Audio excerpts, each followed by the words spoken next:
everyone, welcome back again to another edition of Moments with Lulu.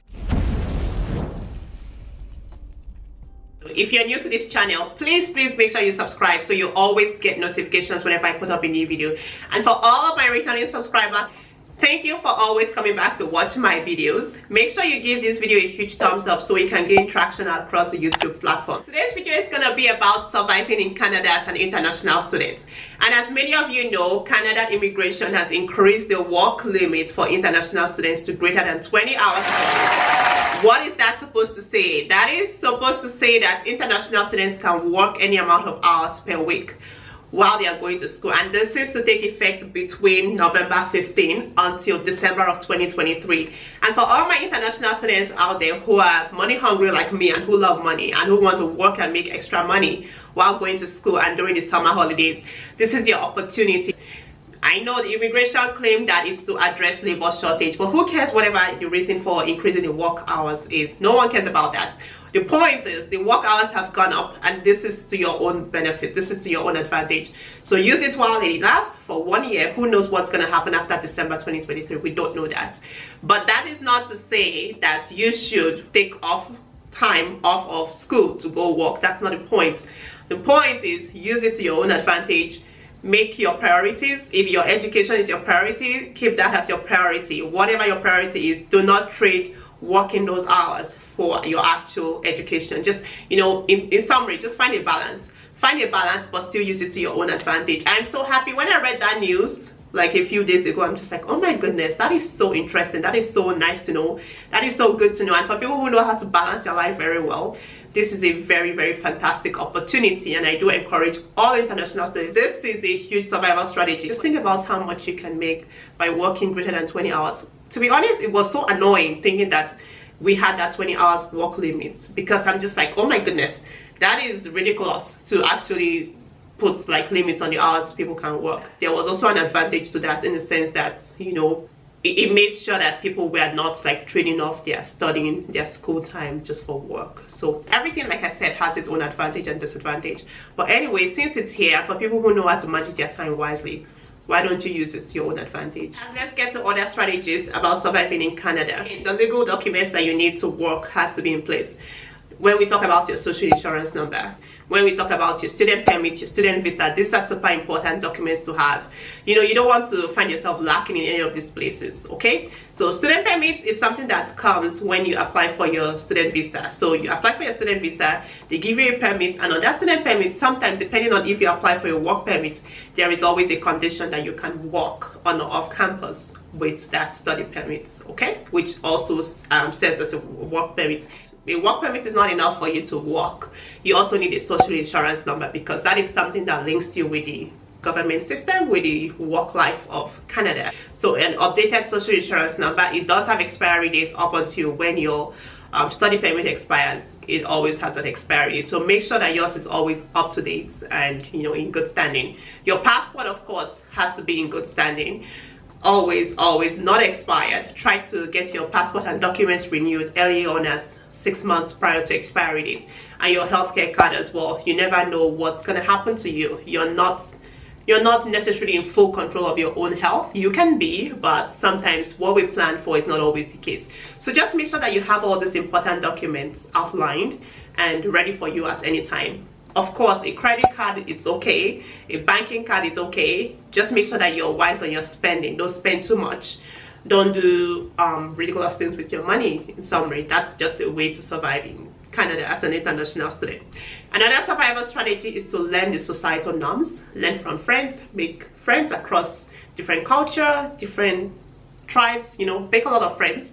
Not too much, just make friends that are good for you, that will guide you in the right direction. Friends you can actually learn 1 or 2 things from, okay? Friends that have value, that bring value into your life. That is one of the survival strategies. Another survival strategy when it comes to money making, money saving.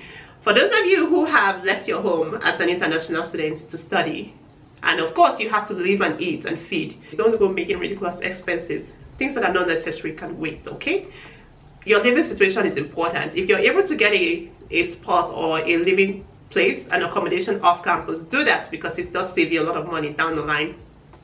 If you can get a roommate, and if you have a family that's welcoming to you staying at their place for the duration of your study. That's good. You should jump on that opportunity because that will save you a whole lot.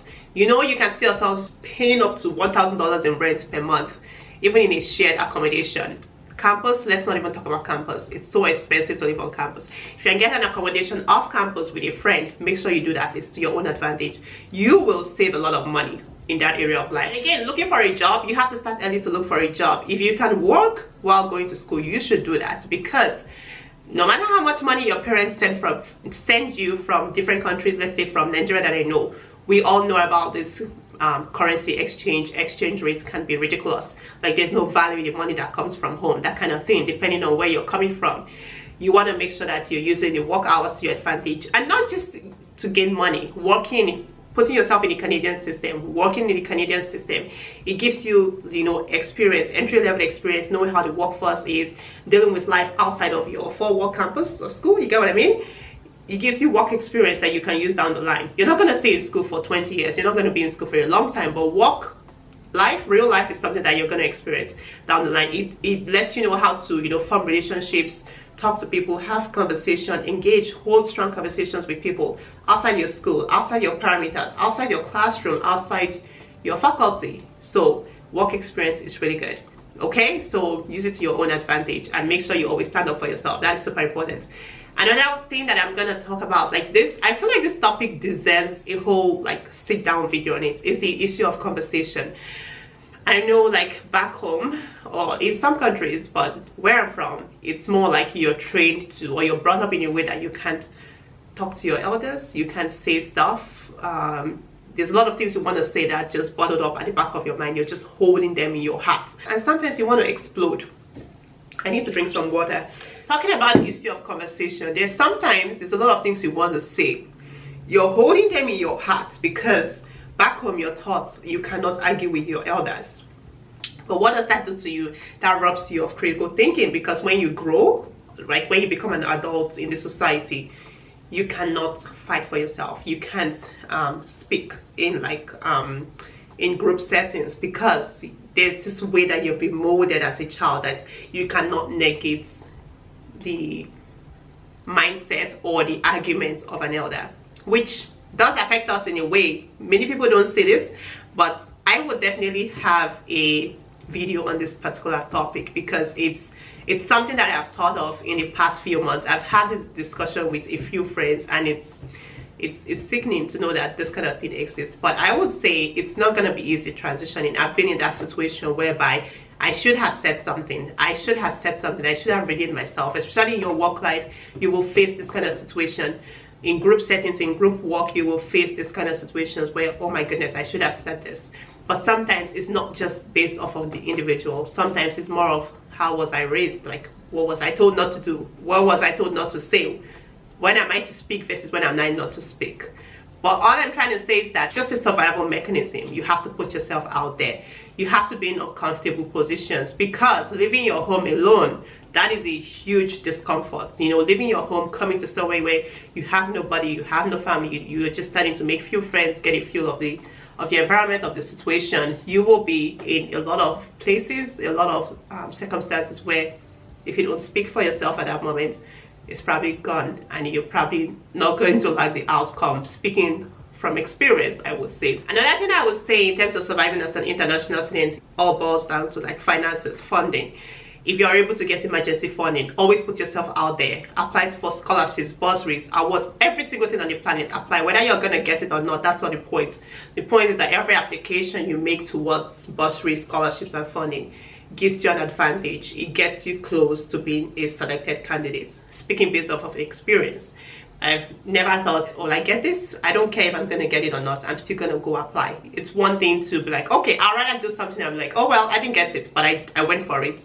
That's different. I did it, and you know, now I know they're not even doing it at all, and you're just sitting there saying, had I known. Another thing I would say is learn a skill. It's very, very important to learn a skill. I cannot stress this enough. Even if you're going to be doing like a 9-to-5 job, a job that pays you $15 per hour, $20 per hour, there's nothing like having something of your own that you can always turn into like a money making stuff that you can always monetize. If you know how to make hair, you know how to do some handcrafts, beadwork, painting, arts, you know, different things that you can learn and then monetize. What you love and you call it skill, you can transform that into a monetized product, and you can earn money from there. It's a win-win situation. You know, you don't work for free, you're not going to eat for free, money is not going to fall from the heavens. So this is a very good survival strategy, in a sense where you cannot always answer to any employer. You have something for you going for yourself. So if you can have more than one way of making money, and of which more than one way of that is a skill that you've developed over time, that is good for you. Kudos to you, and make sure you keep that going forward for you. Okay, so that's everything I have to say in this video. These are just my few points about surviving in Canada as an international student. I'm sure there's pretty a lot out there, like so many people have a lot of things to say. Everyone has a contribution, and whatever you have to say, if you have any strategies or mechanisms on surviving as an international student, not only in Canada but across the globe, feel free to leave your comments in the comment section of this video. I'll be happy to engage with you. Let's all learn from you, and I'm so happy that this video is finally out. Thank you all so much for watching, and I hope to see you in my next video.